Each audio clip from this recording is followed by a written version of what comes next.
It's Baseball at the Corner. This is the Michigan in Trouble podcast with your hosts, Alex S. Freeman and Luke Jaconis.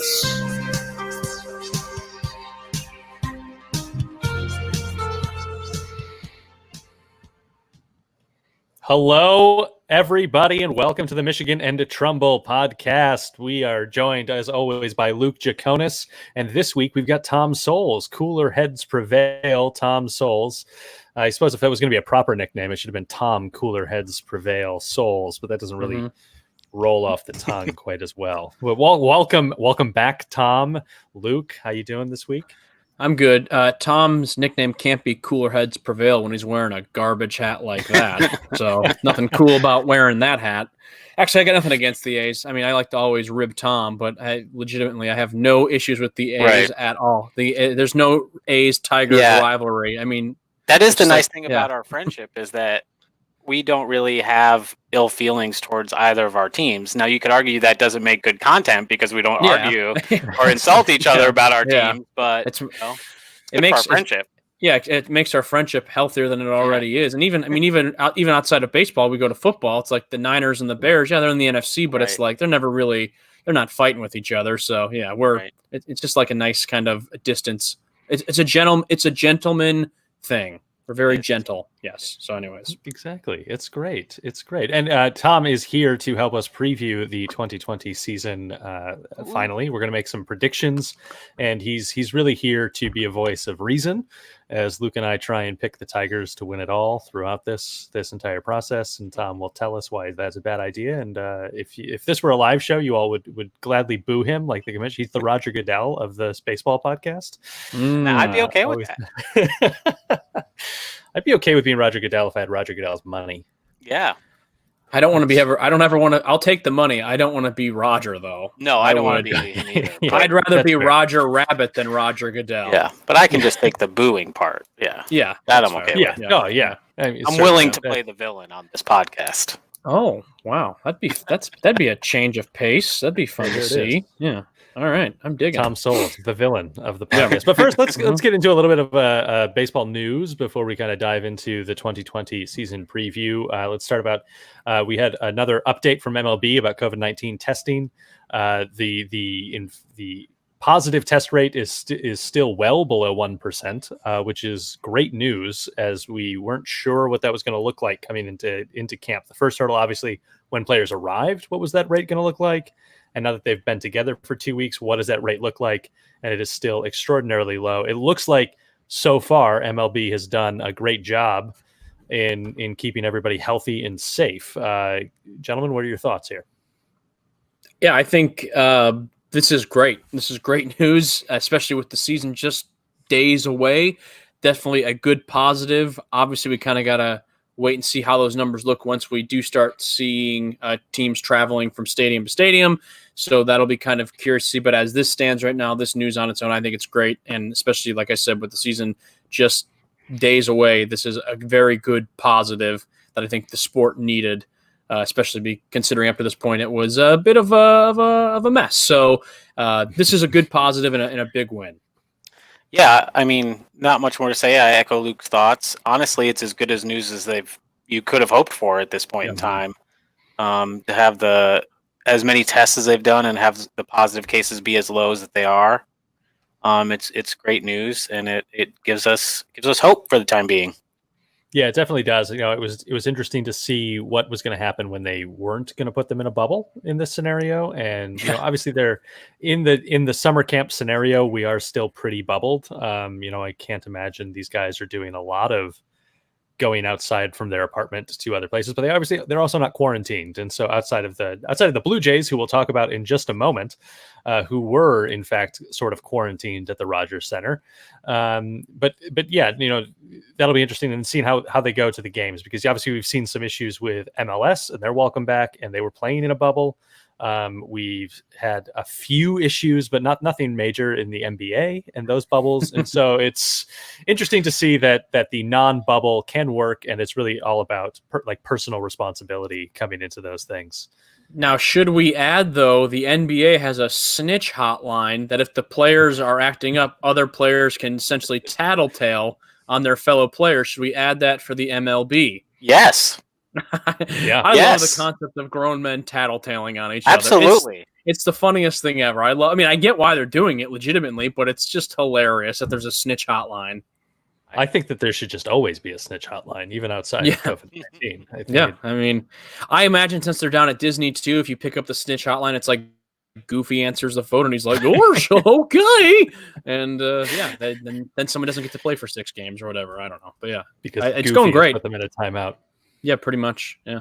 Yeah, so far, the return to professional sports has gone pretty well, all things considered, I think. Yeah, I mean, for the most part, it'll be curious to see the big one. I think is football coming up, and I think I just saw something that NFL training camp's going to start the 28th, something along those lines at the end of the month. So that's the real big one to me. I mean, you can, we're lucky. Baseball is not a super contact sport, so you're already kind of practicing social distancing while playing, but also you football can't do that rosters with are twice the size of I mean, it's just baseball in rosters, so twice the amount of players involved. Yeah, Greater chance for something happening.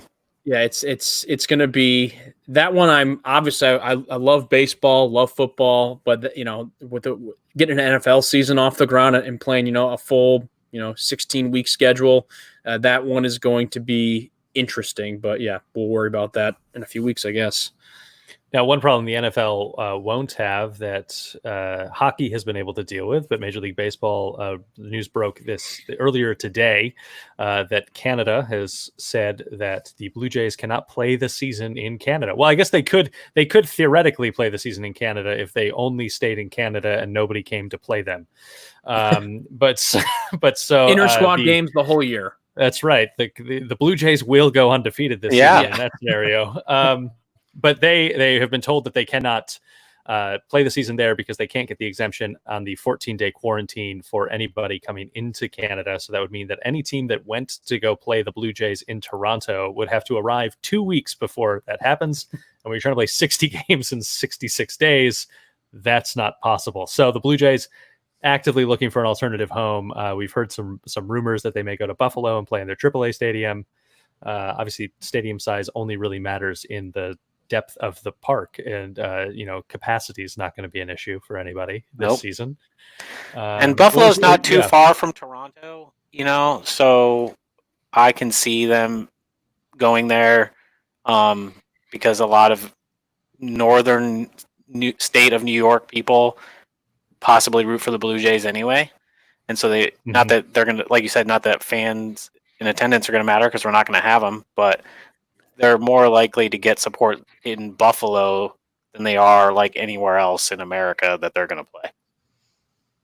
I definitely think that they should go not play at Buffalo. They should go to their single A affiliate and play at Cooley Law School Stadium in Lansing, Michigan, where the Lemonade League is going to get off the ground, and we'll just push those games to the side. They can fit those games in as the Blue Jays are on the road. Yep. The interesting thing, I agree, they should go to. I think they should just go play in the Lemonade League. They should just opt out of the season and just go participate in that. It'd be a good draw for the fans in Lansing. Yeah. Get them an easier title shot too. They might be 100%, especially with that AL East. It's yikes. The thing that's interesting about the Blue Jays scenario, and we kind of said this before we started going here, was they now. I mean, this episode's dropping on a Monday, pulling the curtain back. We're recording on a Saturday night, so this episode will be out Monday. Maybe by now they've already found a replacement, but if they haven't, they've got essentially 4 days to find one. Well, they're to be playing games on a Friday evening or sometime Friday. I don't know what time, but once again, it just seems like with Major League Baseball this year, and this isn't really so much, it is an MLB thing, but it's also just kind of the rules, the laws of Canada, or the jurisdiction of Canada, if you will. And nothing can be easy. Everything has had to be like an uphill battle. And it's like, here we are a week before the season, less than a week. And now one of our teams may not even be able to play anywhere right now. So I don't know. I'd be shocked if the Blue Jays front office didn't have their ear to the ground, so to speak, and know that this decision was A, either coming, or B, weren't preparing for it to come. I'm sure they've already worked out a contingency plan, or at least if they were responsible, had started thinking about one. So let's hope that is the case and they get this resolved by the end of the weekend. And you have to think, knowing that they were going to be crossing international borders throughout the season, that even if they had gotten a ruling in their favor, that could have been pulled at any time if they saw any kind of increase in cases in Canada, and they wanted to blame the Yankees. Which, and why especially not? Given why how not blame up the and Yankees? down cases are in states across the U.S. Mm-hmm. Yeah, I would say, the blame would not be actually the Yankees. It would probably be the Tampa Bay Rays that they would really be blaming in that and scenario. And the Marlins. Yeah. It's always easier to blame it on the Marlins.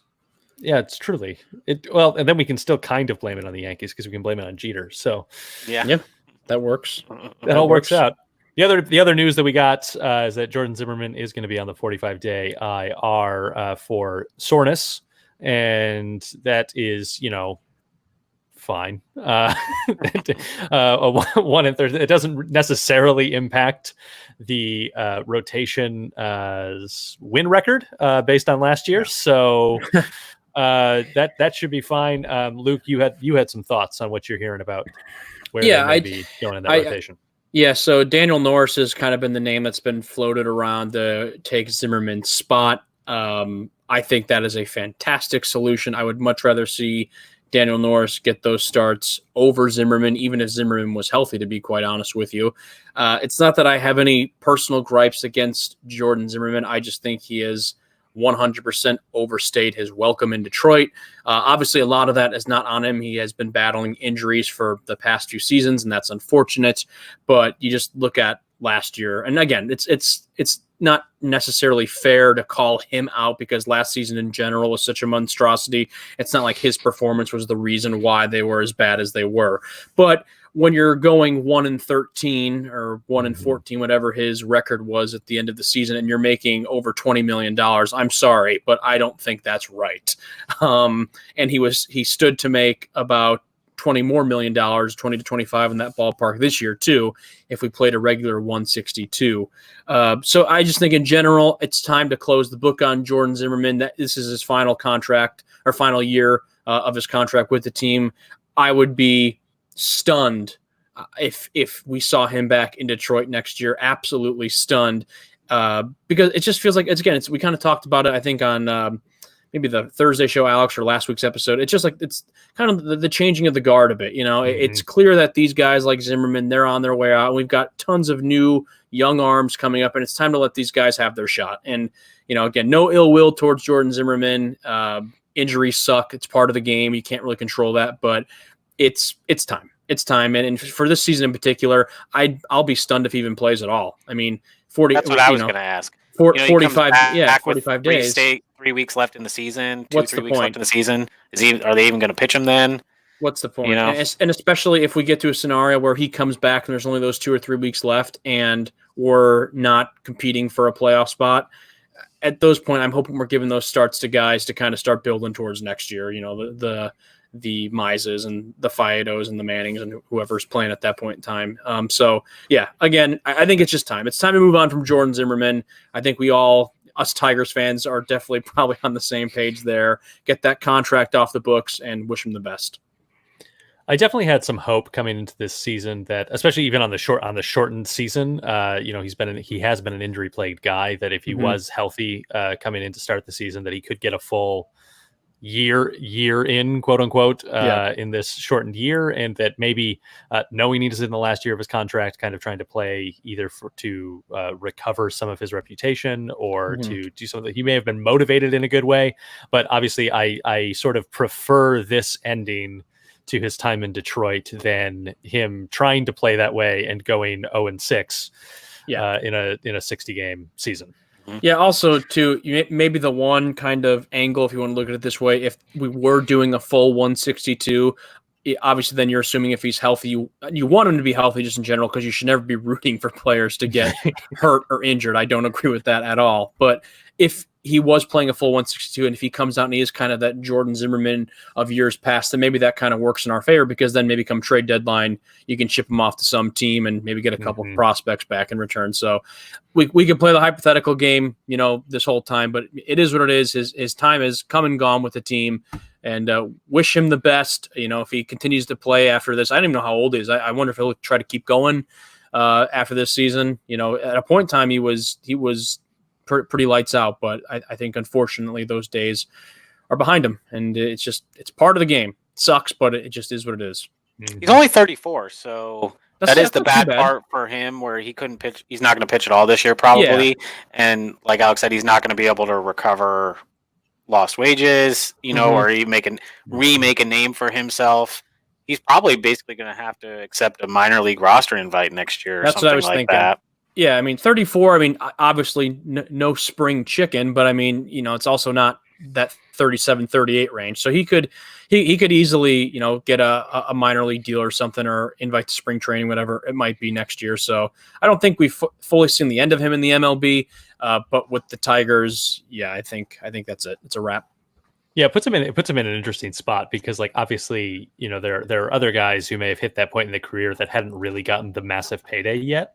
But he has gotten paid, and so this also may just be he may call. I don't expect that he'll retire, but I would not be surprised if he decided to. He's got the bank, and it's also good for this team too. And I know we got a big show to get on here, so I'll shut up in a second. But we never Jordan Zimmerman, oddly enough, has kind of been like the opening day starter the last season or two. And in my opinion, especially he started last year in 2019 opening day, I thought that was Matt Boyd's start, all the way. And I definitely think Matt Boyd for sure is the ace of the staff right now. And unfortunately for Matt Boyd, who we're huge fans of, and we wish him nothing but the best. And we wanted to, what's the hashtag? We said extend Matt Boyd. We want him extended right away. Even for him, though, his time as the quote-unquote ace might be pretty short-lived here, with guys like Casey Mize coming up soon and Matt Manning, and the list goes on and on. So, and even, outside of Matt Boyd, there's other solid arms on the team. And we just watched Spencer Turnbull the other night in that inter-squad game, do some solid work. He seems to be poised to have a good run with the Tigers. Daniel Norris is a guy we really want to see come into his own this year. So, again, it's just there's so many different names and arms being floated around this team right now. It's it's time to make some tough decisions and just do what's best for the team. I think this does do well for the case to extend Matt Boyd, though, because you think about a year where maybe Zim does make that kind of bounce back year and is doing better. You can kind of see a trajectory where he may be heading back to what he once was, and so then you've got to kind of make a choice, because you do have all those young arms. You don't necessarily need both a Zimmerman and a Boyd on your rotation for long. But now I think it's pretty clear. It's a pretty clear-cut decision to extend Matt Boyd for another 3 years as we bring up those guys into the rotation and as we build out that young stock of arms. And when we extend Matt Boyd, I will buy his jersey. And it will be the first MLB jersey I have purchased in a long, long time. I think the last fun fact, the last Tigers jersey I purchased, or I should say was given to me, because it was when I was like in the 8th grade, was a Brandon Inge jersey. Ooh, isn't that a fun name to say? Haven't heard that one in a while. But he's a Tiger goat. So anyways, yeah, that's lots of stuff happening. So, all right, gentlemen, you want to make some predictions? Yeah. You want to get bold? So we are going to wager some dinner on this. The two losers will take the winner out to dinner, the dinner of their choice. Luke, where if you win, are we going to dinner? Hooters. No, we're going to Chili's. That's actually, I'm a huge Chili's fan.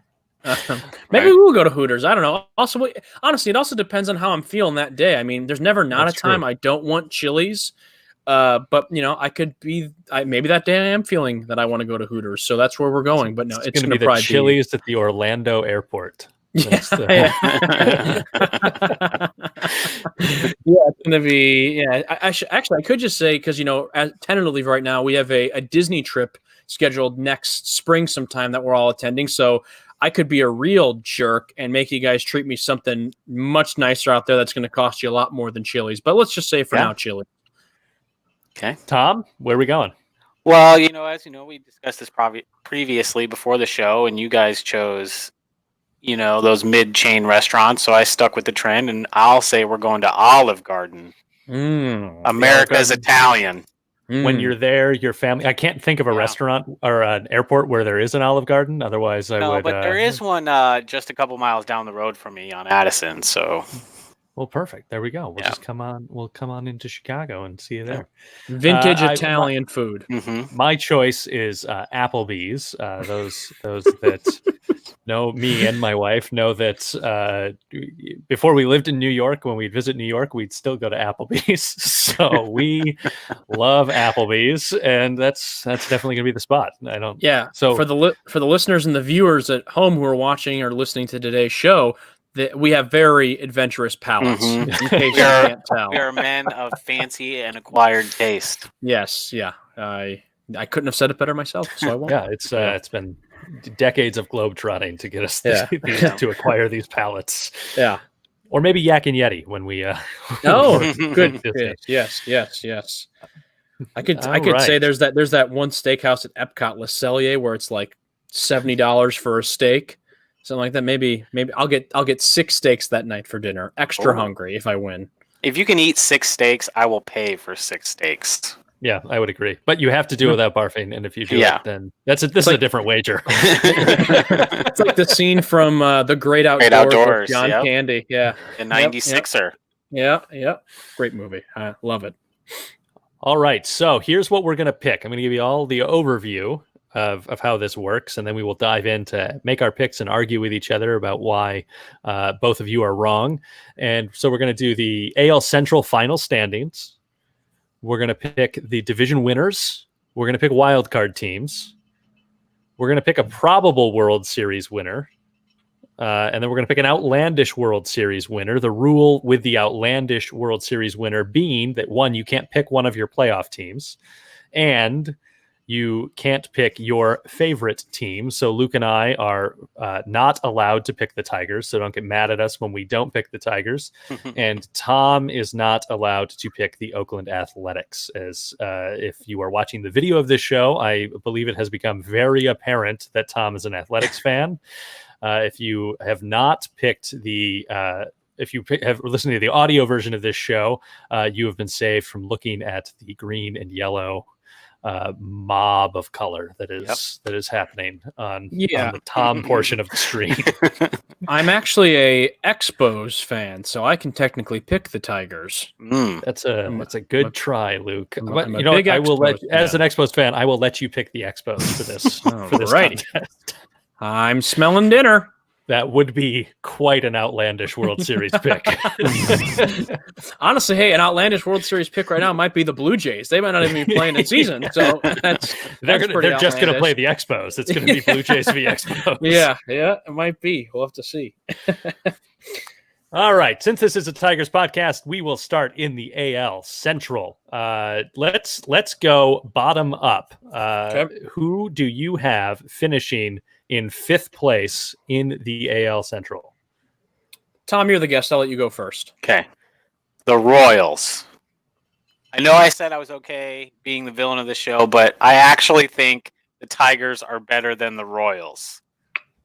All right, I'll take it. That's pretty nice of them. I got to give them that. For record, I'll take them at 19-41. Oh, God. That's slightly better. That's a better record than I gave them. There is literally no way I'm going to be able to do I have the Tigers record. There is no way I'll be able to do record math for all these other teams, though. So I didn't do it evenly either. Okay. All right. Go. I say, I've already embarrassed myself enough on this show in this episode alone. I'm not going to try to make myself look more idiotic than I already do. In last place, though, I will match Tom and say I have the Kansas City Royals finishing in last place. I also have the Royals. I don't think that's going to be a big surprise to anybody that this Tigers podcast thinks that the Royals are not very good. I have the Royals 16-44 is where I have them finishing. Yeah, it's gonna be an atrocious season in Kansas City. They're not going to be good. But it's fine. They only have to suffer for. Hopefully, they get into the teens as far as wins go. Yeah, I wouldn't be surprised if they had if they were fighting in the last couple of weeks to get to double digits. It's going to be really interesting. I know we're not doing AL East record predictions, but to me, the 2 worst teams in the American League are the Royals and the Orioles. And it'll be interesting to see if either one of them are just so bad they don't even get to double-digit wins. I actually saw a comment on MLB's Instagram post when the other day they gave the predictions for this season, and that I don't know what the Tigers' prediction was. They had them finishing in last, I know that, but I read one of the comments in the feed below and it said that's pretty generous to give the Tigers double-digit wins, and I said that's rude. And I reported his comment, and now he's no longer on Instagram. Yeah, because part of it is that if you were to expand the records out to a full 162, we're playing a third of the season. If you think they're only winning 9 games, that's saying in a 162 season they'd only win 27, and that it would be by far the worst record in the history of baseball. Yeah. So you figure they're at least every team's going to get to double-digit wins. You would think. I think there should be a rule that if a team doesn't get to double-digit wins this season, they get banished from the league forever. Yeah. Well, they can no longer play. I think barring a large portion of their original roster having to miss time because of COVID. Mm-hmm. Because if that happens to any team, all bets are off. Yeah, that's fair. As we've been saying all along, the team who may perform the best this year and have the best chance at winning a World Series is just the team that can stay the healthiest. Yeah. So Truly. Okay, 4th place. I have the Chicago White Sox in 4th place. Interesting. I think that I have decided that I am not buying into White Sox hype ever again in my life. And there's a lot of hype around that team right now, and I don't buy it. They are about as hypey as it gets at the moment. That's a fun word to say, hypey. I have the Detroit Tigers finishing 4th. And here's the thing, guys. Tom knows this. We've lived together I'm almost surprised. Our life. I'm almost surprised because I know how much you hate the White Sox talk. So I kind of thought you would go with Alex on this. Yeah, no. Here's the thing. I think I'm going to try to change my mantra with how I approach Tiger seasons. I'm getting older in life. I have to become a bit more wiser. I have to grow up at some point. I can't live in Neverland forever. But I think in years past, I've always said that I think the Tigers are always going to win the World Series every year, and I still think that's the case. I think they might just do it. But I want to for this year. I want to try something new since it's a different season, 60 games, a little bit modified than a regular 162. I'm going to be a bit more realistic. I don't think they're going to go for the World Series here. I just want to see them play 500 baseball. And I think that's a lot more of an achievable goal than outright saying they're going to win the World Series. Now, even playing 500 baseball is going to be difficult too, because they are, in my opinion, I think the AL Central, although by no means one of the stronger divisions in all of baseball, it's getting more competitive each year. It seems, just my own opinion with the team, especially with the White Sox potentially kind of coming into their own if they, can live up to that hype. So yeah, I have the Tigers finishing 4th. And here's my maybe bolder prediction where I kind of dip back into my optimistic, almost too optimistic self. I'm finishing this year 31-29. Okay. 31-29. So by that math, which I'm not great at math, that means these other 3 teams ahead of me are having fairly decent seasons as well. That is true. Somehow that math is going to, like Matt Damon doing a chalk equation in Good Will Hunting. Yeah. In that case, the Royals are only winning 9 games. Well, who knows? Stranger things have happened. Yeah. They made a TV show out of it on Netflix. So, I got the Tigers finishing 4th, going 31-29, and maybe even surprising the world and winning the World Series. Maybe, but not. I also have the Tigers finishing 4th. They're better than the Royals, but not better than any of the other teams in the division. So I've got them going 21-39. I think they're going to show. Tom's got them right on the chalk. That's the 21.5 is didn't even look at Vegas lines. Just threw that number out there. I think they're going to show improvement for what you've seen over the past couple of years. If you expand those 21 wins out, it gets them above 60 wins, which they haven't been, lately. They went 64-98. And that's going to be closer to where they would be at, I think. Mm-hmm. They're going to show signs of improvement. I think the veteran acquisitions they made are going to help their team. And depending on how much Mize, Manning, Faedo, Scooball pitch, that'll be nice for them. But, you're going to have those growing lows, so to speak. So, anything can happen in the 60 games. We're going to say that a lot probably. But their improvement but they're just not as good as the Indians, Twins, or White Sox. And while the Central as a whole, NL, AL, is not as good as the West or the East, in my opinion, there's not a lot of great teams, but all those teams are really pretty good. And it's just going to be hard for the Tigers to win a lot of games. Yep. You are exactly right. There is no Dodgers, Astros, or Yankees in either the NL or the AL. Instead of that, you have a lot of just very solid baseball teams. Mm-hmm. So, which I think is one of the things that made for me this process so difficult for this season, is because there's not any of these teams on any given day, except the Royals, could beat any of the other ones. And that's just because the Royals are terrible. But and I'm also real quick too, always. Also, another reason why the Tigers are going to go 31-29 is because I'm convinced, from everything we've seen so far out of the inter squad games, CJ Cron is going to hit 95 home runs this season. It's going to set the all-time home runs record for a single season 60 in only 60 games. You heard it. Forget McGuire, forget Sosa, Cron in 60 games. You heard it here first, folks. That's an outlandish prediction. That's more outlandish than the Expos winning the World Series. If he does that, if CJ Cron hits 95 home runs, I will literally buy you dinner at any restaurant. No. You have to buy me a restaurant. Okay, I'll buy you a restaurant. Yeah, that sounds fine. Okay. I'll go in on that, Tom. That's terrific. I need that. Yeah. All right. Since both of you traders have the Tigers in fourth, who's your third place team? Who you want me to go? I'll go. Yeah, Tom. Tom. I'm going to take the Indians here. I'm not super confident in it because that means I have the White Sox doing better, but because I'm not fully on the hype train. I have like 1 foot on the hype train. I got 1 foot in, 1 foot out. I'm not picking the White Sox to, spoiler alert, make the playoffs or go to the World Series or anything, but I do think that they have made really good steps. And I know Luke's been bagging on the White Sox hype for years, but that's just because we're so close to White Sox fans and living in Chicago that they buy the hype even more. But from an outsider perspective, I always thought that where White Sox fans thought they were last year is where they actually are this year.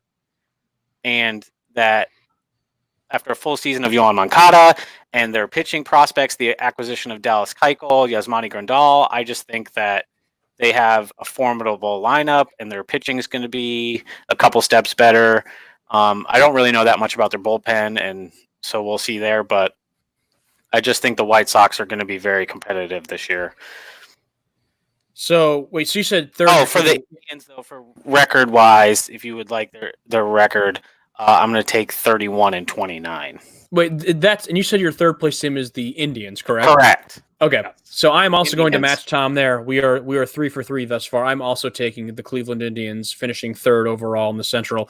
The Indians are a weird team to me. Like they at any given time. Well, first of all, as Tigers fans, being a Tigers podcast, the Cleveland Indians are the Detroit Tigers' kryptonite. I almost one episode need to pull up how poorly the Tigers have played against the Indians like the past 4 or 5 seasons, and the numbers would almost be shocking because it just seems that the Tigers can never beat the Cleveland Indians, which is a problem when you're in their when they're in your division. You need to be able to win. They're like your the division. team that never does anything spectacular, but just does everything like so fundamentally well. Yep. It's like somehow they win all these baseball games. That's my thing too. Like then there's always like rumors. Are they shopping Francisco Lindor? Yeah. Are they not? It's like such a weird They like traded kind of Corey Kluber.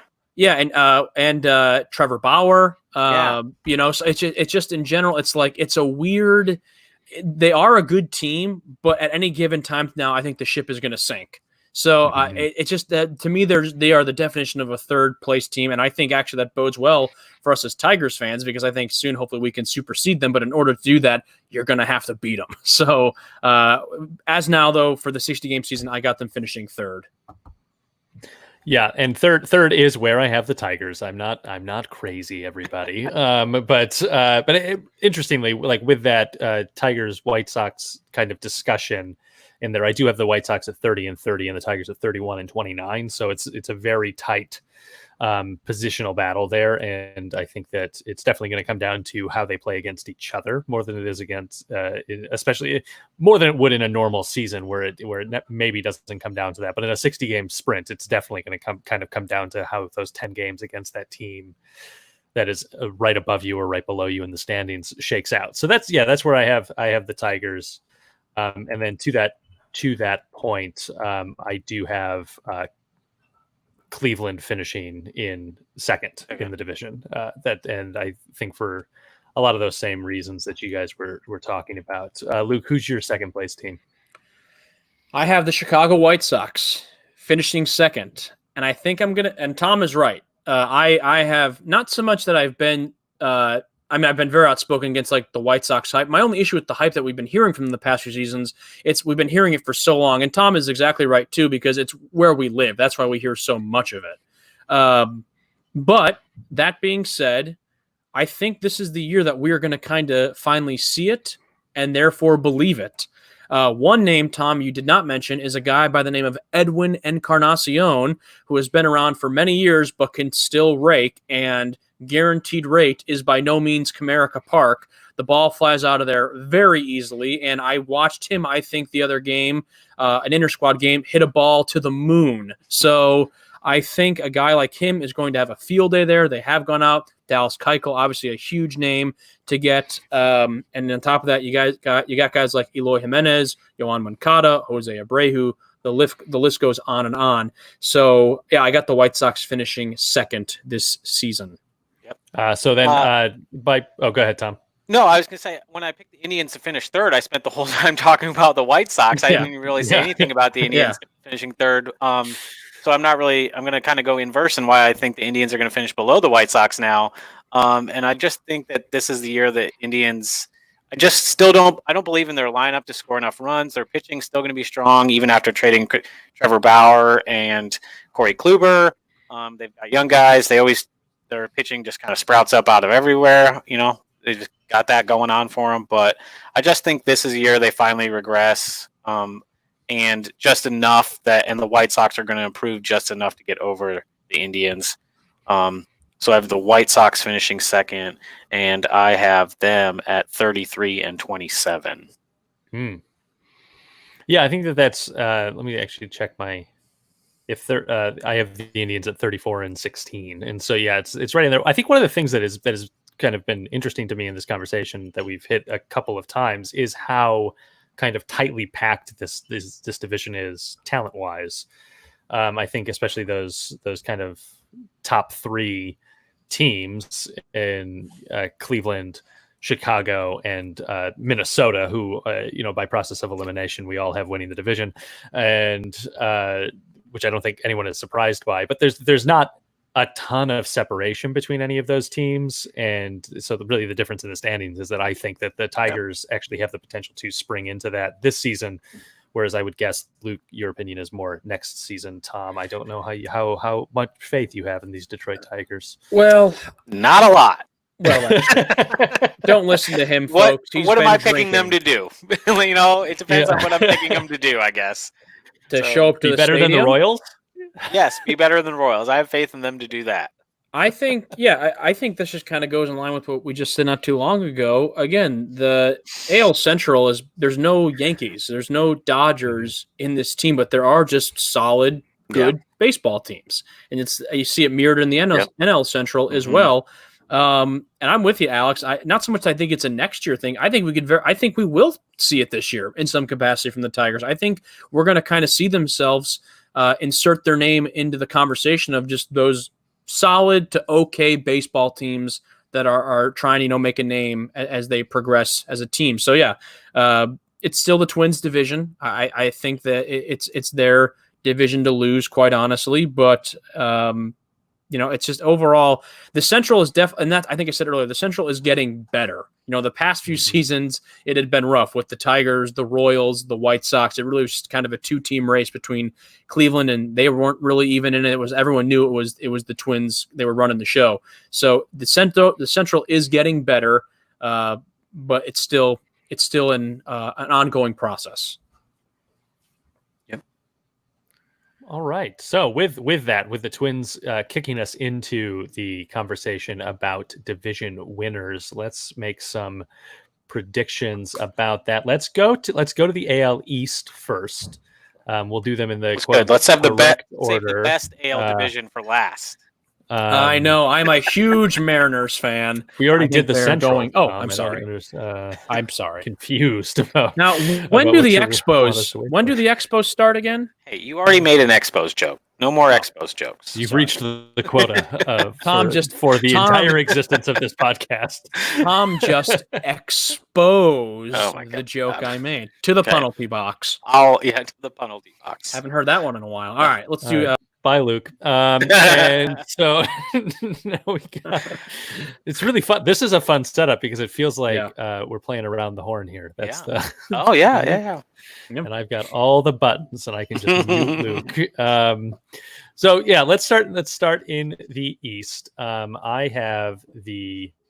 We New all York have the Yankees. Orioles finishing last, right? I mean, how can you not? Does anybody not have the Orioles? I don't want to Oh yeah, jump the gun the here, Orioles but are the going to Orioles are so bad. The Orioles are so bad. I have the Orioles as the worst team in Major League Baseball. Yeah, me too. Me too. And then the Royals slightly above them, and then that's Yes. kind of where. And then it's anybody's game. It's not the Orioles game this season. Although maybe that's my outlandish pick, and I'm just trying to throw you all off. Yeah. Go ahead, Alex. Say your piece, and then I don't want to jump the gun too much here. But No, yeah, I was going to say that I have the this was a tough division to pick because I think that there are a lot of strong teams in this division. But I have the Yankees winning the division because it's hard to, they were a 103 win team last year, and it's hard to, they didn't get worse, and so it's hard to not pick the Yankees as much as as a not Yankees baseball fan, it is difficult to pick the Yankees to do anything good. It's difficult to kind of put that investment behind the Yankees, but yeah, I think the Yankees only got better, so it's their division to lose, I think. Okay.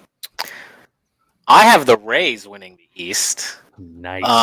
Nice job. I think the Rays, sorry, that just slipped out. Didn't even mean to do that. The Rays are tailor-made for a 60-game season. They play the bullpenning game better than anybody.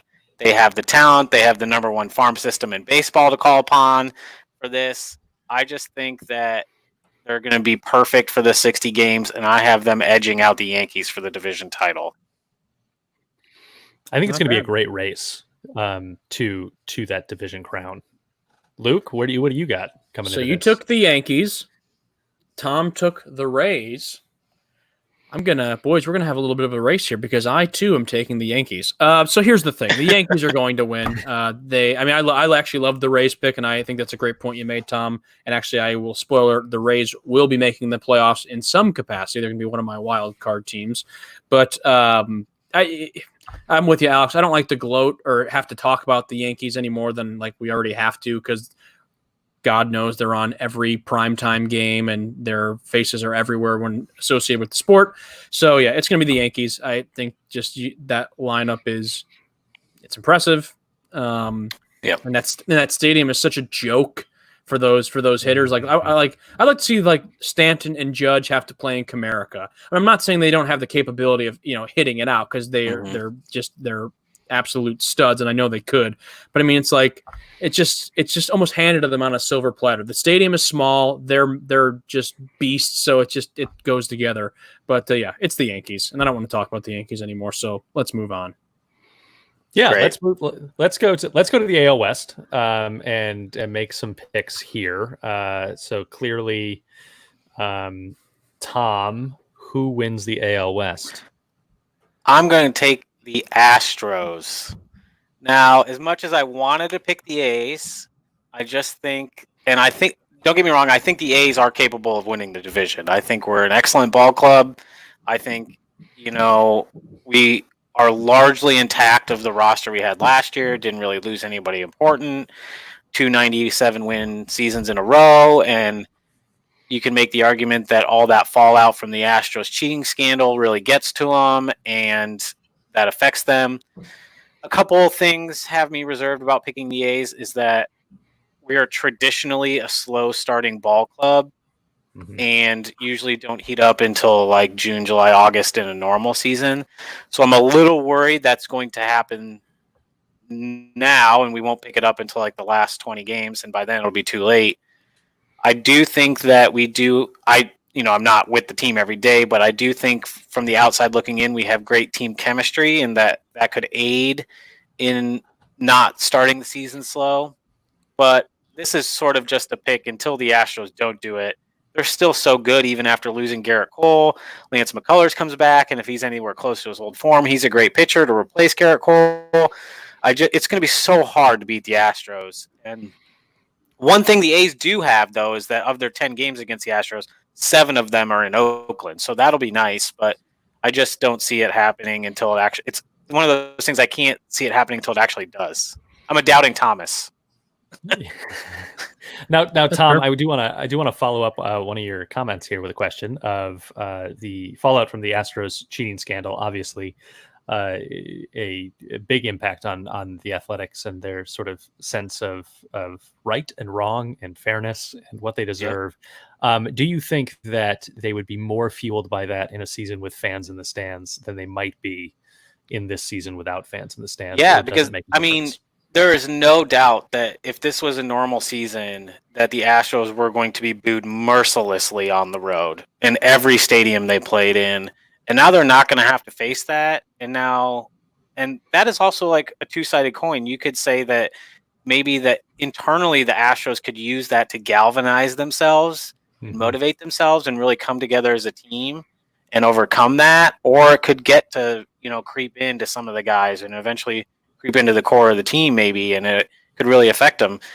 But we're not going to see that now because there's not going to be any fans. And so I think that they are going to be able to recover easily because they all just have the guys in the locker room. They're not going to hear a lot of fans' opinions and booing. And so they're just going to be able to focus on what they're doing right in front of them. They're not going to have to worry about the scandal. They're only really going to get it, after games, with the media, and even then the media interaction isn't going to be as much because the media is not going to be able to see him as much, certainly not in the locker rooms face to face. So they're not going to have to answer those questions. They're not going to feel that pressure as much as they would have in a normal season. And so I think they're just going to be able to overcome it much more easily than they would have in a normal season, which sucks because obviously I would love for them to be terrible, but I just don't think it's going to happen.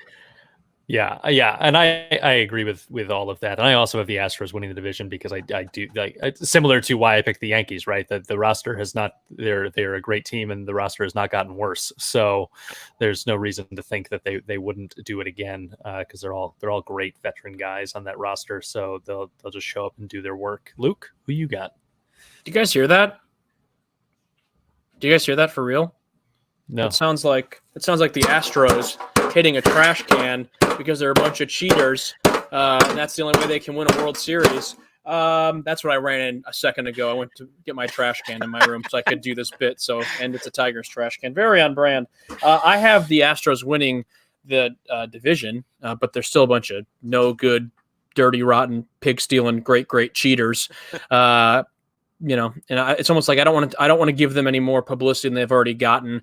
Also, then there's that coach the other day who's complaining about that call in last year's playoffs last year's World Series against the Nationals, and it's like, dude, you guys just got proven to be 100% cheated in the World Series. You can't complain about anything. Like again, Alex, that thing we said during the agreements or the negotiations, read the room, okay? Yeah. You don't have a leg to stand on right now. Keep your mouth shut and just be praying to whatever God you worship that there's not fans in here, because if they were going to have fans this season, their asses would be getting booed throughout the entire 162 game season. So it's the Astros.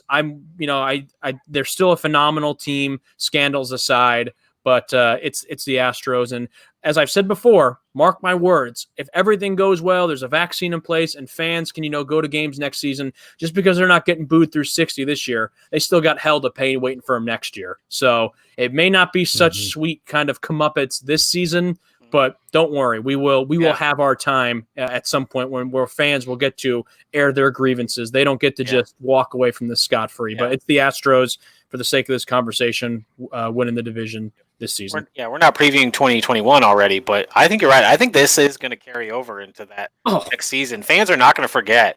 The Astros are going to get booed next season for sure, assuming there are fans in the stands. Yes. And I think also, especially if they are successful this season, right? Oh, that if for whatever reason the Astros get off to a slow start this year and miss the playoffs, then maybe it will kind of calm down a little bit. But if they continue to dominate and make playoff runs, then I definitely we're going to see some continued Astros hate. Also hilarious, if the Astros end up winning the World Series this year, then you can make an argument that their last 2 World Series wins both have asterisks next to their name. Yeah. So but that would be worse if they are able to win it this year or even get to it. The fact that they get to it without the cheating, then they could be like, oh, the cheating didn't even matter before.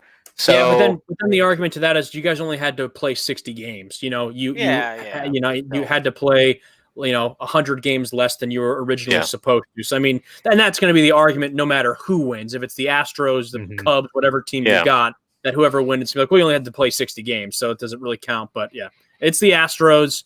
They are a good team. As I said, all scandals aside, it's the Astros. Let's go to the National League East. Okay. This one was a hard one. Hold on, I got to make sure who I got here. Who do you have?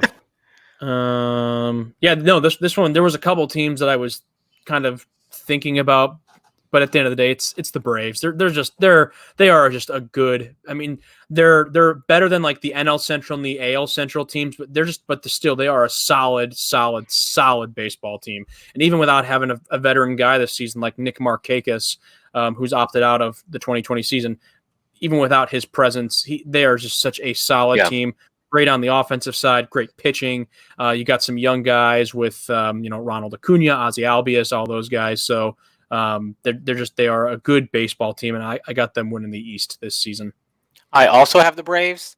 My brother's favorite team is the Atlanta Braves, so I know a fair bit about them just by osmosis. Being talking to him a lot. And the Nick Markakis thing, as much as it hurts to lose a veteran outfielder, who just provides that very solid, consistent production that he does. Their top 2 prospects are both outfield prospects, so they're going to be able to replace him. And we didn't talk about it in the news section earlier, but even though the Yasiel Puig signing got canceled, that was really just a luxury thing anyway. They were going to be able to cover that. They have Adam Duvall, those 2 prospects I talked about. They can move Austin Riley from third to the outfield. That's not ideal defensively, but Ender Inciarte is basically going to be their 4th outfielder anyway, so he's just going to see more time. They're going to be good. They have a great farm system. It's very similar to the Tigers, only like a year or 2 ahead of the Tigers, where their young pitching is already has some major league experience. That's just only going to get better. I've got the Braves winning the East. Real quick, sorry to cut you off, Alex. Have we heard anything, or have you heard anything, Tom, from your bro about Freddie Freeman? Well, I don't know where he's at. I know he tested positive. Right. Is he back with the team? I haven't heard anything I actually don't know if he is or not. I haven't looked into that. If not, he's coming back very soon. I would imagine so.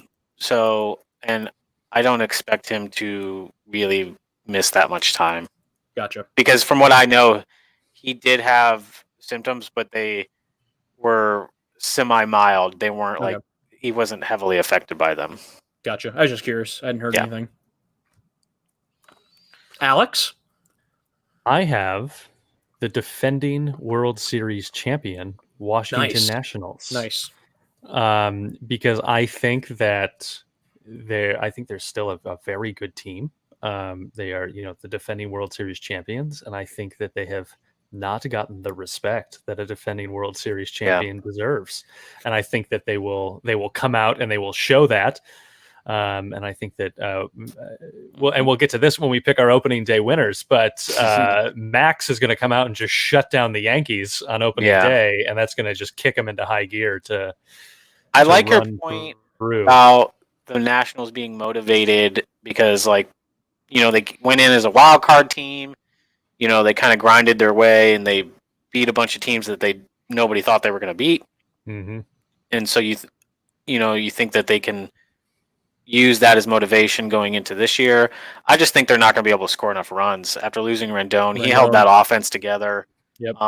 Harper and Rendon in back-to-back years. And I know Soto's only getting older and better, and Victor Robles could step in. I just think they're not going to be able to score enough runs, I think, to keep up with especially playing the AL East, which is loaded with a lot of offensive talent.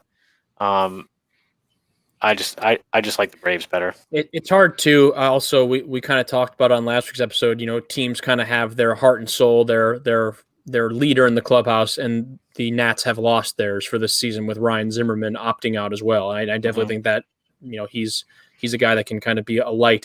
You would want a guy like Ryan Zimmerman in a season where there is so much uncertainty to have kind of that calming veteran presence in after the losing locker Harper room. and Rendon in back-to-back seasons. Now you got Zim sitting out. Yeah. It's a tough break, and I echo your thoughts, Alex, because I'll kind of raise my hand and admit guilt that I'm kind of one of those people who. Not that I forgot that the Nats won the World Series last year, because obviously it was a well-fought win. They earned it, 100%. No discrepancies about it. But I just don't see them being able to do it this year. I mean, I don't want to say last year was a fluke because it wasn't. But I mean, it was a big kind of upset, and I just don't think they have the capability of doing something of an upset like that again. And got to remember, it's kind of the thing we've been saying a lot with a 60-game season. Through their first 60 games last year, they weren't good. They just flat out were not a good baseball team. And luckily, they had that. They could bounce back. But 60, if they come out the gate this year like last year, they're not even going to be in the conversation. Yeah, and I think that's part of my reasoning behind them being motivated is because I think that everybody that's analyzing the 60-game season and saying anything can happen is going, look, the Nationals were terrible through the first 60 games, and so I think that they're definitely they're hearing that, and that you have to think that they're all competitive enough guys that's gonna spark something in them. Although baseball is a weird sport where it's difficult to overplay your hand if you're motivated in that way. Yeah. I'm glad somebody went against us, though, just for the points' sake. Oh, yeah. It's got to be fun. It's good. It's really interesting because I'm either going to come out way ahead of you guys or just get smoked. Or you're going to want to start. You're going to want to start saving up. Now I'm going to strap on the feedback. I think, I might lose so bad. I just have to play both of you dinner.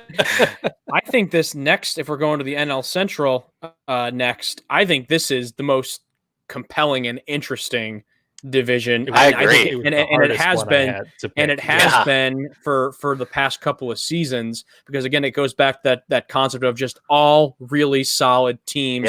And especially in a 60-game season, even a team like the Pirates can come out strong and surprise you. So I'll start us off with the NL Central, and I've got former Tiger. I think he's going to help lead the way, Nick Castellanos. I got the Cincinnati Reds doing it. I think this is not surprised by this. I think this is a team that, kind of how you said the Rays is made for a 60-game season. I think the Reds. I think a 60-game season is right up their alley if they can stay hot, get into the playoffs, and finish it out from there. I think a 60-game season is tailor-made for a team like the Cincinnati Reds. They've got real solid hitting. They've got a veteran guy with Joey Votto. You got Castellanos. You got a solid pitching rotation that I think a guy like Trevor Bauer is going to fit in very nicely there, more than he has. But in general, I think the Reds, this is going to be kind of the year it clicks for them. Now, if it was a full 162, do I think it necessarily happens? I don't know. But in the concept of just a 60-game season, I got the Reds. I think it's going to happen this year. Yeah, and Castellanos and Mike Moustakas are going to mash in that ballpark. So, Yep. I do not have the Reds. I'm not on that hype train. I'm again the doubting Thomas. Not on that hype train. Yeah, I'm again the doubting Thomas here. I'm not going to believe that until I see it. Only Fair because enough. The other three teams, the Brewers, the Cubs, and the Cardinals, are just better than they are, or were better than they are, and have been for years. And so until the Reds actually surpass them, I don't believe in it. I'm taking the Cubs here. I have no good reasons for it. I think you could put the Cubs, Cardinals, Brewers, and Reds in a hat and pick one out, and it's just as good as a pick as actually trying to figure it out. And similarly, I have the Cardinals without a particularly really compelling reason, except for one of the things that we talk about all the time, Luke, on this show is how, as a franchise, the Cardinals are just slow and steady. Yeah. They are always there. And there's something about that feels important in a weird season like this, where You want to have a institutional culture that is just like not upset by anything changing, and and that feels like the Cardinals to me, is that they're going to do the thing that they do, and that's win ball games, and so I think that's why they'll come out on top of this division. But yeah, absolutely, this was the hardest division to pick because they're just all the name right and there. the name, throwing a name in a hat and picking one out. That's probably the perfect analogy, because I think you could throw in honestly any, maybe even 5 of these teams. I mean, I know the Pirates probably aren't going to be great, but heck, we've seen them get off to hot starts in the past. So why not in a 60-game season? I don't think the Pirates are even terrible. It's just that the other 4 teams are better. They're just better, yeah. I think one thing, and team we just mentioned with the Braves, an acquisition they got this past offseason, Marcell Ozuna. From I couldn't remember what team he went to, so I admittedly had to look it up. But going from St. Louis to Atlanta, I think that's going to also hurt the Cardinals a little bit in terms of on the offensive side. And the one thing that I'm curious to see about with the Cubs, I brought it up on the show before, is how does David Ross do in his first year? Because it's hard enough to be a rookie man, former player turned manager. We're seeing that a lot more in the game nowadays, but it's hard enough as a rookie manager just getting through your first year and just trying to navigate everything. Add on top of that just what's going on in the world right now, and the 60-game season, and the testing, and the concern, and players potentially opting out, or players potentially catching COVID-19 at any point throughout the season. It's a headache. And even with a veteran guy, like we've said with Ron Gardner, I'm glad we have someone who at least, has that experience. But even then, he's not used to this, what's going on in the world right now. It doesn't matter if you're David Ross, Ron Gardner, Terry Francona, whoever it might be.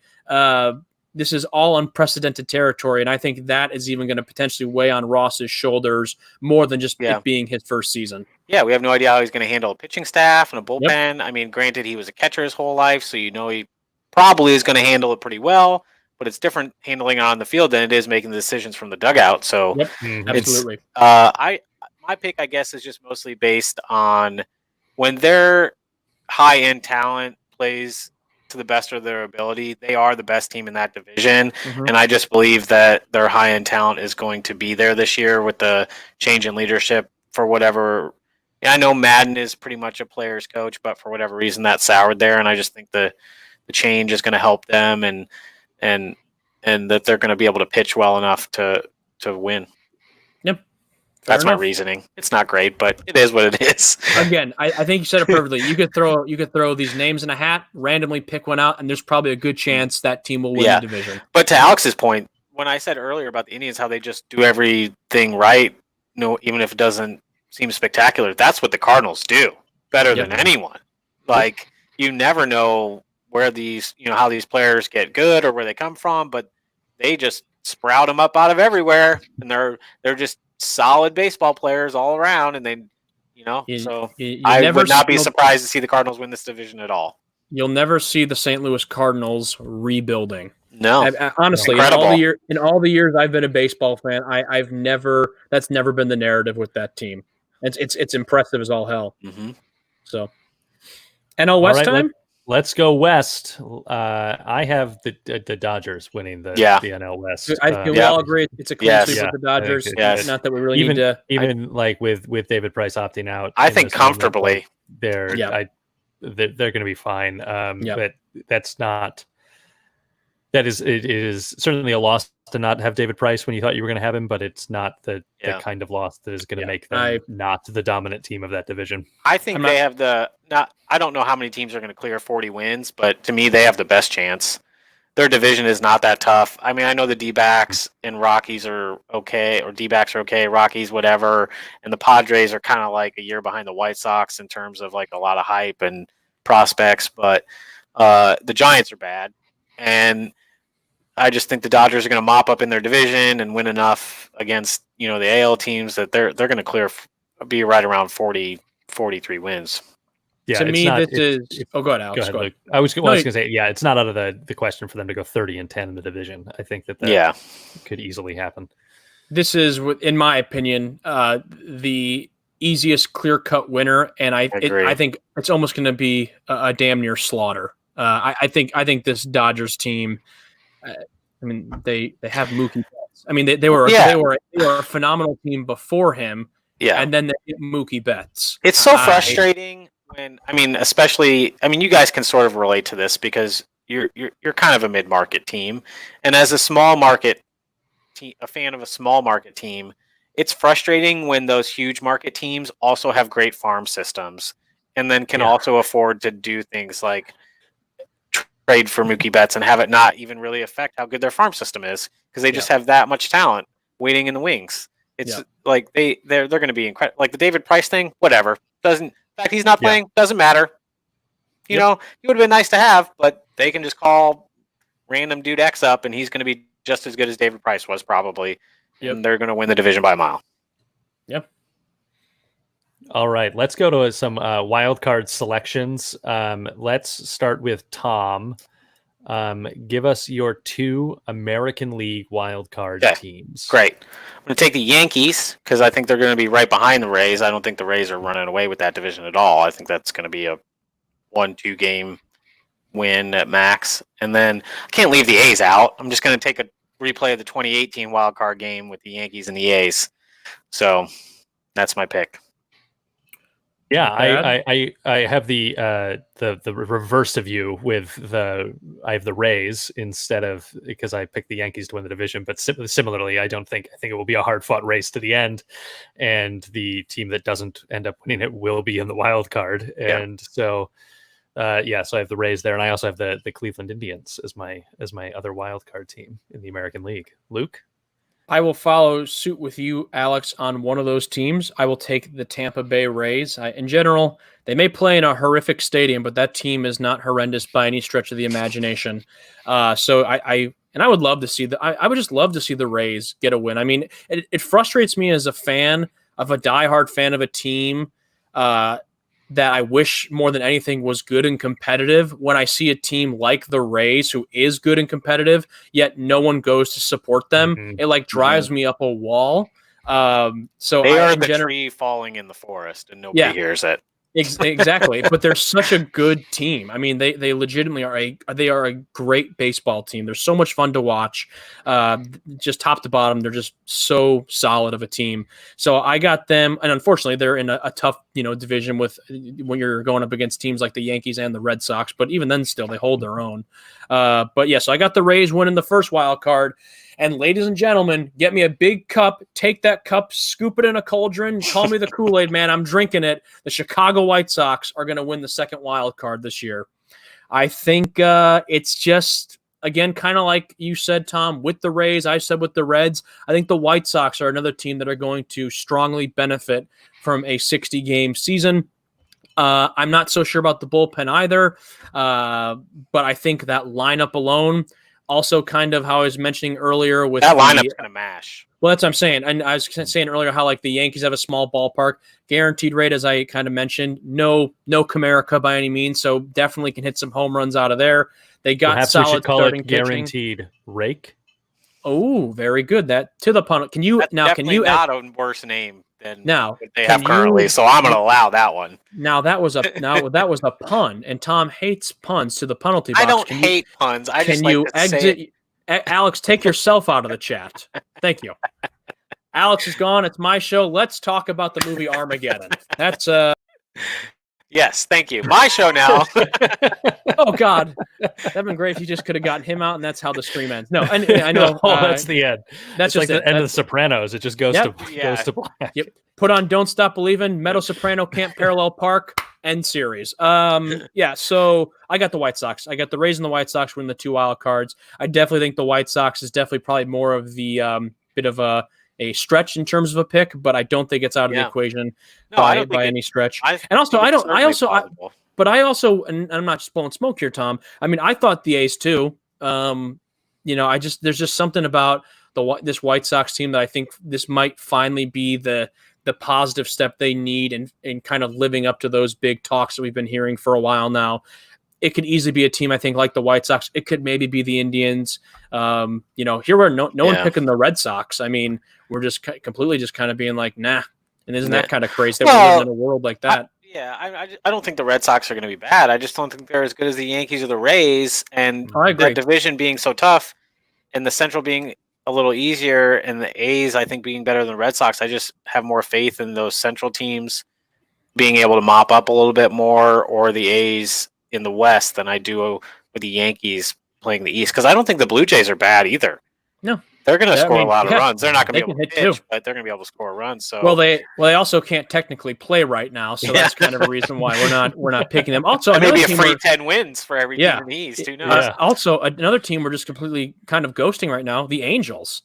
And that's the team but they got can't Mike pitch at Trout all. and Ren. Well, that's the issue. Yeah, I mean, they're not the Angels pitch at all. I mean, who would have thought? You've got a lineup that it consists of Mike Trout, Shohei Ohtani, Justin Upton, Anthony Rendon, Albert Pujols, and we're not talking about them at all. I mean, That's they're how bad their gonna pitching is. Yeah, I mean, if they get any sort of pitching, they're definitely a threat because that lineup is going to be great. They don't have any pitching. Yep, just they don't in the starters or the bullpen. I just don't think they're going to have enough. But like we've said, 60 games, anything can happen. So who knows? Yep. But yeah, absolutely. All right, Tom, why don't you start us off with your National League wildcard teams? I have the Phillies from the East finishing behind the Braves. I think the Nats, I just don't believe in them 2 years in a row. I just don't. I mean, I think they're fine. I think they're going to be decently competitive. I don't think they're falling off cliff or anything. I just like the Phillies because, I think last year everyone was on that Phillies hype train after the trade for JT Realmuto and Bryce Harper. I think this year they're going to quietly put it together because I think they're under the radar a little bit. That's true. And their younger pitching is going to be okay. So I like the Phillies from the East, and I'm going to take the Cardinals from the Central because they're the Cardinals and they do things well in baseball. Yep. So I think that's again from that Central Division, right? Just pick a name out of the hat. Yep. Luke, I am actually on the fly calling an audible because I just remembered. I originally had. I'm also going to push Tom here. I'm going to say the Cardinals. I'm also taking the Cardinals to win the wild card, as we've said kind of over and over, just solid through and through. Never really a bad team. They always find a way to win.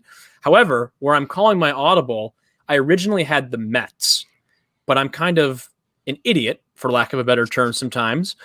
And I forgot that Noah Syndergaard is sitting out this season. He's taking Tommy John, correct? He did Tommy John's injury? Correct. Yeah. He will not pitch at all this year. That I just literally remembered that. I don't know why, but it just dawned on me that is a thing. And that's a huge loss to lose Noah Syndergaard. So I'm also going to take the team that you mentioned as well, Tom, because they were my second team up, and I'm going to take the Phillies.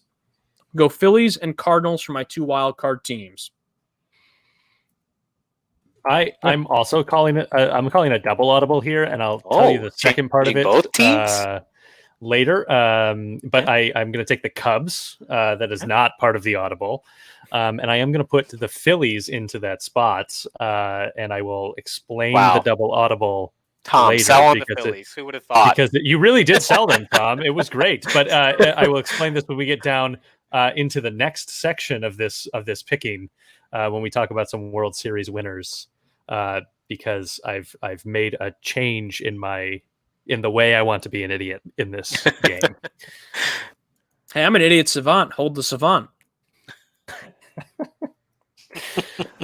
So let's go to the probable World Series winner. And so this is obviously the team that it'd be weird if somebody picked somebody that wasn't on their playoff teams to be the probable World Series winner. But this is the one where we yeah. Oh man, that'd be an outlandish pick. And so Tom, who's your probable World Series winner? I'm going to take the Dodgers here. I don't like picking NL teams as an AL guy, but I'm gonna take the Dodgers. I don't have any really good reasons other than they have great talent, like we said, and they're a very deep ball club. I think they're set up perfectly for 60 games in that sense. I've got them beating the Rays in the World Series. Not that we're calling the loser there, but just fun facts. And that's it. Got the Dodgers, taking them. I can't pick the Yankees. I don't care how good they are. I'm not picking the Yankees. On that note, I have the Yankees because I think they're pretty clearly the best team in baseball, and I don't like it. I don't like that I'm picking the Yankees, even though. And this is the disappointing thing, right? Is that if the Yankees win the World Series, I will be in New York City within walking distance of Yankee Stadium, and I won't be able to go near it for the World Series. And that's disappointing. Not that I would have gotten a World Series ticket, but I certainly would have gone down to the stadium and just kind of like felt the energy of the World Series. And I hate them so much, I would walk in the opposite direction just to get as far away from that as possible. Yeah. You'd go to New Jersey, Tom? Yes, that's not worse than the Yankees. Jersey. Tom would go to Jersey. I am going to take the Dodgers. They're the Dodgers. They're going to be really good this year. Yeah. They only got to keep it together for 60 games. Hopefully they can kind of get over their playoff and more in particular their World Series woes. That's going to kind of be. That's my one thing that I would kind of held back from picking them is. That but I think they have that mode. I'm not sure they have the mojo, but yeah, I think that. I just feel like it almost seems like it's their time in a weird way. I know it's only a 60-game season. And honestly, the past few seasons have at times felt like it's their time, but they just can't seem to kind of finish the drill when it gets to October baseball. But I just think this is the year. The Astros thing kind of comes out that they were definitely cheated out of a World Series. That probably they're playing with that in the back of their mind, playing with a chip on their shoulder. Again, we said they went out and got Mookie Betts. I mean, they were juggernauts without Mookie Betts, and now they have a Mookie Betts. So it's an easy pick. And I'll be honest, I don't think it's going to be. I could be wrong here if I'm just thinking of the World Series matchup off the top of my head, and it's not going to be the most no shocking picks here. I think realistically, there's a great chance we're looking at a Dodgers-Yankees World Series. It's going to. I don't. Maybe a team sneaks in like the Nats last year, kind of as that underdog. Maybe finally the Rays get their due. I don't know, but I think it's going to be a rather kind of vanilla World Series, and it's going to be something like Dodgers-Yankees with the Dodgers finally getting their win. Yeah, I think that I would agree with the Yankees-Dodgers World Series, and if the points shake out correctly, that could be very exciting for us. Yep. Outside of other points things outside of a Tigers A's. World Series. That's an outlandish. Yeah, that is. Tigers A's. Not even possible. Yeah. With the 7th inning performance by the Montreal Expos. It's actually 3 teams are going to make the World Series: the Expos, the Athletics, and the Tigers. Yeah, absolutely. But no, that does bring us into the outlandish picks for the World Series. So the rule here being that it has to. It's got to qualify as outlandish, and this is where my other double audible came from. Is that I coming into this conversation, I had the Reds here, and sort of in our conversation, I went, "That's not an outlandish enough pick," and so that's why the Reds went away, and in place, I put the Mets, Sans Syndergaard, as my World Series outlandish pick, because through the course of this conversation, the Mets were one of my wild card teams, and I said, no, wait, yeah, he's right with that absence from the roster. Their roster is significantly worse than it was looking like it was going to be, and so I will take them as my outlandish World Series pick. Okay, I like Luke? it. I am going to say an NL team for my outlandish pick. I'm going to go the Arizona Diamondbacks. No particular. I mean, outlandish in general. You're kind of just throwing something into the wall and hoping it sticks. I think they've got a solid lineup.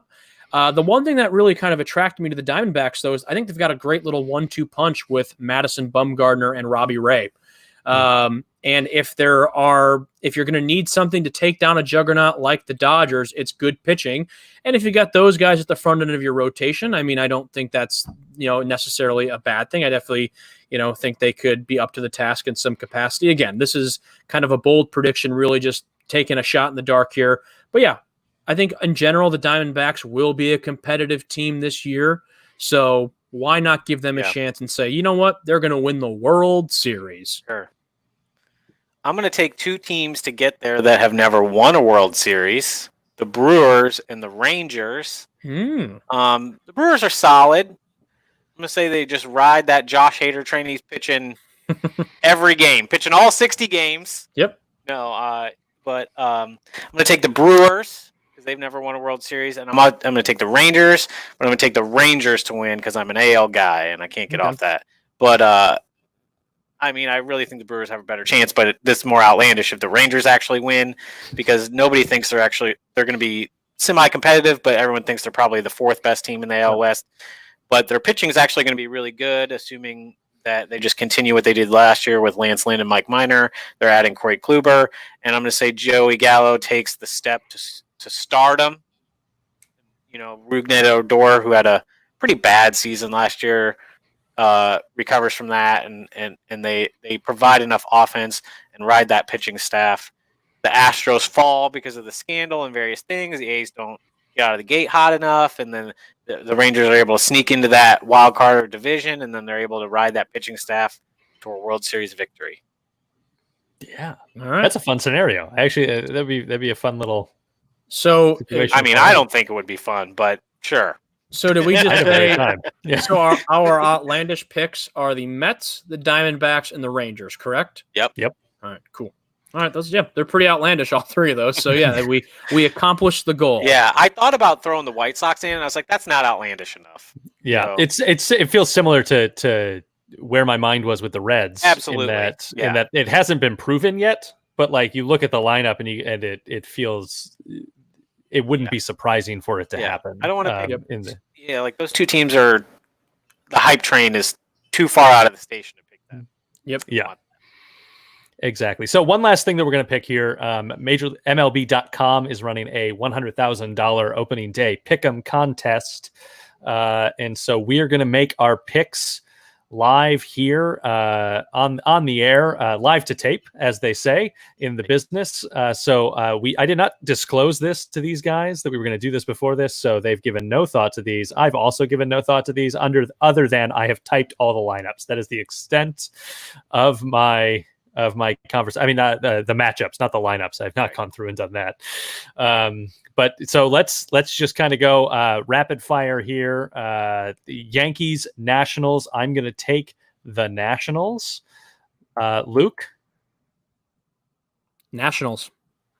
Clean sweep Nationals, because F the Yankees and what you said earlier about Max Scherzer, going to throw a gem, outpitch Garrett Cole, take the Nats, baby.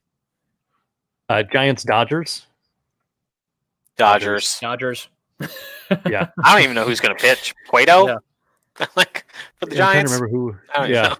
They actually, I think they're the one that they don't have a projected starter. Braves, Mets. I'm going to take the Mets. I'll go the Braves. I will take the Braves as well, because my brother will yell at me if I don't. So Tigers, Reds. I'm going to take the Tigers.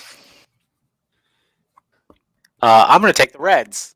Asshole. Luke is pointing at his house to be the Tigers. Tom is. I actually even just put an X next to Tigers for you, Tom, because I just assumed you would, be polite as a guest on the program. Taking the Reds. Blue Jays, Rays, assuming they're allowed to go to Tampa Bay. I don't care where the game is. The Rays. Take Tampa. Also the Rays. Marlins, Phillies. Phillies. Yeah, it's time to get a little bit bold here. Let's go to the Marlins. Ooh. But I'll take the Phillies as well. It's opening day. I know. Yeah. Yeah. Royals, Indians. Indians. Take the Indians as well. And when the Royals win 10-0 on opening day, right. So embarrassed. So silly. And then it's going to be their only win of the season. Brewers, Cubs. Cubs are at home, if that matters to you. Kyle Hendricks. I'm going to give it to the Cubs. I'll take the Brewers. I'm also on the Cubs for that game. I like home teams, and who knows in that division. Yeah.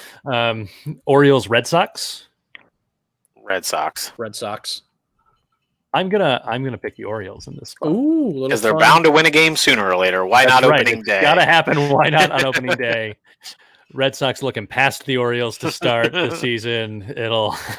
It's at Fenway. That'll be what a great pick you made, Alex. Give yourself a pat on the back there. Rockies, Rangers in Texas. I'm going to take the Rangers because Corey Kluber is going to pitch. So, Yeah. Agreed. Rangers as well. Twins, White Sox. I'm gonna go. In guaranteed rake. I'm gonna go White Sox. I'll take the Twins.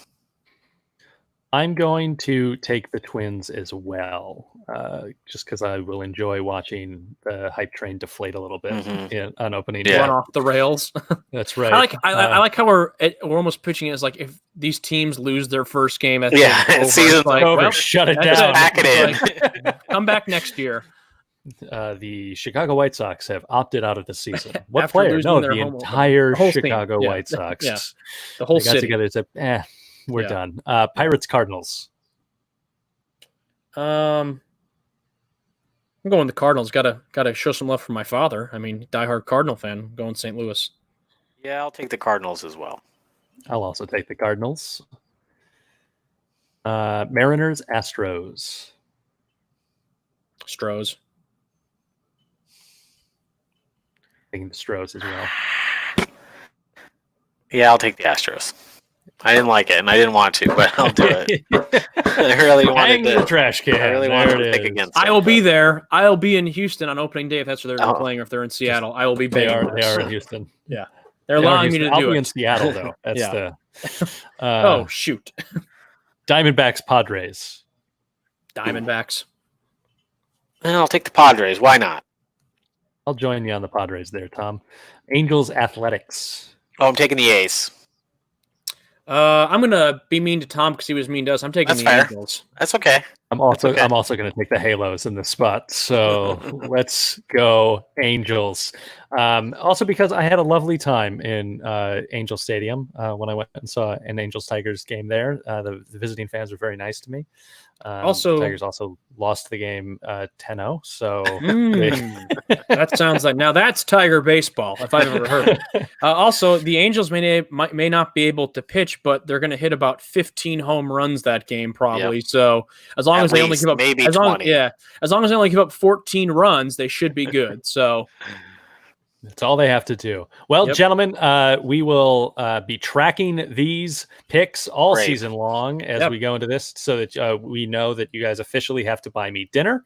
Right. And it will be a wonderful time. And I want to thank you both for being here. And thanks to our fans for giving it a listen as well. And for your input on the season show. We didn't pull up any of the tweets, but we do want to say that I certainly agree with you that I want to see as many prospects get into the lineup as possible because I think that they're also our best shot at being competitive this year because I think that they're all very, very talented guys. That's my outside opinion as well. I just want to say, go Tigers. Hashtag Tigers win. Hashtag extend Matt Boyd. Start the party. You heard it here first, folks. Tigers are going 60-0. CJ Cron's going to hit 95 home runs. Tom and Alex are going to buy me my own restaurant by the end of this year. Go Tigers, baby. Next time you see us, we will be getting ready for actual live regular season Major League Baseball. Check us out on Facebook, on the Twitter. We are there all the time chatting about the games and what we're seeing out of the Tigers. So join us there, and we will see you next time. Thanks, gentlemen. Thank you. See you, buddy. Buddies.